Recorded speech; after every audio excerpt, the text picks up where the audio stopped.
بسم اللہ الرحمن الرحیم۔ شاید غور و فکر سیریز کی یہ کہ سمجھنے کے لیے آپ کو اباو ایوریج انٹیلیجنس درکار ہو، لیکن مجھے یقین ہے کہ اگر آپ اس پر ذرا بھی غور کریں گے اور اسے سمجھنے کی کوشش کریں گے تو آپ اسے مکمل طور پر سمجھ جائیں گے۔ کیا آپ جانتے ہیں کہ پلانک ایپوک کیا ہے؟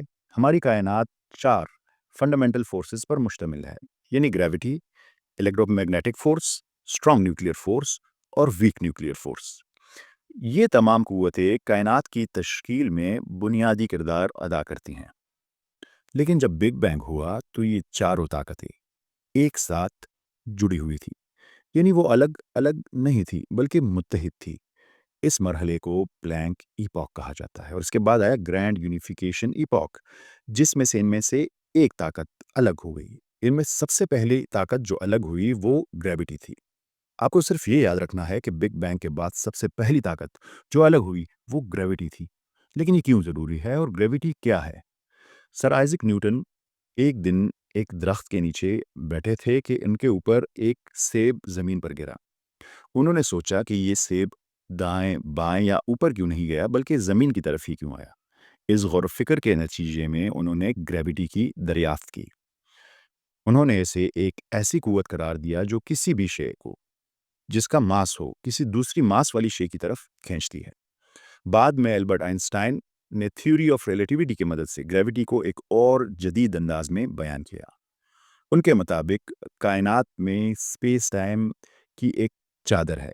جب بھی کوئی بارش ہے، جیسے کوئی ستارہ یا سیارہ اس چادر پر رکھا جاتا ہے تو وہ اسے جھکا دیتی ہے اور اس میں ایک کرو پیدا ہوتا ہے۔ اس کرو کو اسپیس ٹائم کرویچر کہا جاتا ہے، اور یہی گریوٹی کا بنیادی تصور ہے۔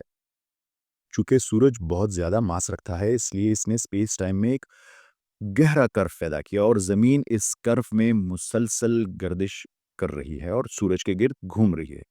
اسی طرح چاند زمین کے گرد گھومتا ہے۔ زمین پر گریوٹی کی دو اقسام ہیں۔ ایک وہ گریوٹی جو سورج کی وجہ سے ہے۔ اس کی وجہ سے زمین سورج کے گرد گردش کرتی رہتی ہے اور خلا میں بھٹکنے سے بچی رہتی ہے۔ اگر زمین سورج کی گریوٹی سے آزاد ہو جائے تو یہ خلا میں کھو جائے گی اور زمین پر زندگی ممکن نہ رہے گی۔ دوسری طرح کی گریوٹی زمین کی اپنی گریوٹی ہے۔ اس کی وجہ سے زمین کی ساخت، جسے ٹوپوگرافی کہا جاتا ہے، بنی ہوئی ہے، یعنی زمین پر جو پہاڑ ہیں، میدان ہیں، راستے ہیں، یہ اسی زمین کی گریوٹی کی وجہ سے بنے ہوئے ہیں۔ اس کے علاوہ اسی زمین کی گریوٹی کی وجہ سے ہم اس پر چلنے کے قابل ہیں۔ اگر زمین کی گریوٹی زیادہ ہوتی تو ہم اس سے قدم بھی نہ اٹھا سکتے، اور اگر یہ تھوڑی کم ہوتی تو ہم ہوا میں مہلک ہو جاتے۔ آئے جانتے ہیں قرآن شریف کیا کہتا ہے۔ قرآن شریف سورہ انبیاء میں بیان کرتا ہے کہ جب اللہ تعالیٰ کی طرف سے کوئی نشانی انسانوں کے پاس آتی ہے تو وہ اسے کھیل اور تماشا سمجھتے ہیں۔ وہ کہتے ہیں قرآن شریف محض پریشان خیال ہے یا شاعری ہے، اور اگر یہ سچا ہے تو کوئی بہت بڑا معجزہ لے کر آئیں۔ جواب میں سورہ انبیاء کہتی ہے، کیا تم قرآن شریف پر غور و فکر نہیں کرتے؟ اور فرماتی ہے، کہو اللہ آسمان و زمین کی تمام باتیں جانتا ہے۔ سورہ انبیاء یہ بھی کہتی ہے کہ جو کچھ آسمان اور زمین میں ہے اور جو کچھ اس کے درمیان ہے، ہم نے اسے محض کھیل تماشے کے لیے پیدا نہیں کیا، اس کا مقصد ہے۔ بس لوگوں نے ایک بڑا معجزہ طلب کیا، اور جواب میں سورہ انبیاء نے آسمان اور زمین کی طرف اشارہ کیا۔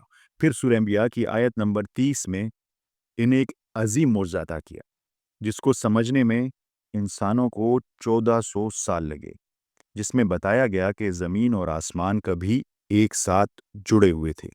بالکل وہی حقیقت جو جدید سائنس بگ بینگ تھیوری کی صورت میں پیش کرتی ہے، جیسا کہ ہم نے پچھلی قسط میں اس پر بات کی۔ لیکن سورہ انبیاء وہی نہیں رکی، اگلی آیت میں اس سے بھی بڑا معجزہ بیان کر دیا۔ سورہ انبیاء اگلی آیت جو کہ آیت نمبر 31 ہے میں گریوٹی کا ذکر کرتی ہے اور فرماتی ہے، اور ہم نے زمین میں مضبوط لنگر رواسیاں ڈال دیے تاکہ وہ تمہیں لے کر نہ ڈگمگائے، اور ہم نے اس میں کشادہ راستے بنائے تاکہ وہ ہدایت پا سکیں۔ اس آیت میں لفظ رواسیہ استعمال ہوا ہے جس کا عام ترجمہ پہاڑ کیا جاتا ہے، لیکن کلاسک عربک میں رواسیہ کا مطلب لنگر یا اینکر کا ہے، جو کسی چیز کو کسی جگہ جمانے کے لیے استعمال ہوتا ہے۔ جدید سائنسی تحقیق کے مطابق زمین پر سورج کی گریوٹی نے اسے خلا میں بھٹکنے سے روکا ہوا ہے۔ یہ ایسا ہی ہے جیسے کوئی بحری جہاز ساحل پر لنگر انداز ہو، باندھا ہوا ہو تاکہ وہ سمندر میں بھٹک نہ جائے۔ سورج نے زمین کو ایسے ہی باندھا ہوا ہے، جبکہ زمین کی اپنی گریوٹی نے اس کی ساخت کو، ٹوپوگرافی کو مستحکم رکھا ہوا ہے۔ زمین کی کشش کی وجہ شکل کی وجہ سے زمین پر راستے بنے ہوئے ہیں اور ہم زمین پر چلنے کے قابل ہیں۔ حیرت انگیز طور پر یہی بات اس قرآنی آیت میں بیان کی گئی ہے کہ زمین میں مضبوط لنگر رواسیہ ڈال دیے تاکہ وہ بھٹک نہ جائے، اور ہم نے اس زمین پر تمہارے لیے راستے بنائے۔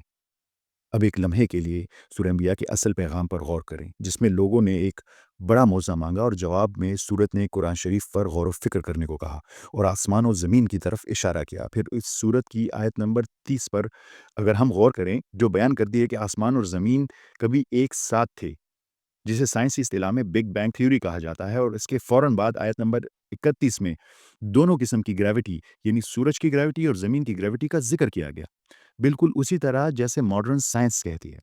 پھر اس حقیقت پر اگر ہم غور کریں کہ پلانک ایپاک تھیوری کہتی ہے کہ گریوٹی بگ بینگ کے بعد الگ ہونے والی سب سے پہلی قوت تھی، اور قرآن شریف نے بگ بینگ سے متعلق آیت کے فوراً بعد گریوٹی کی آیت کا ذکر کیا۔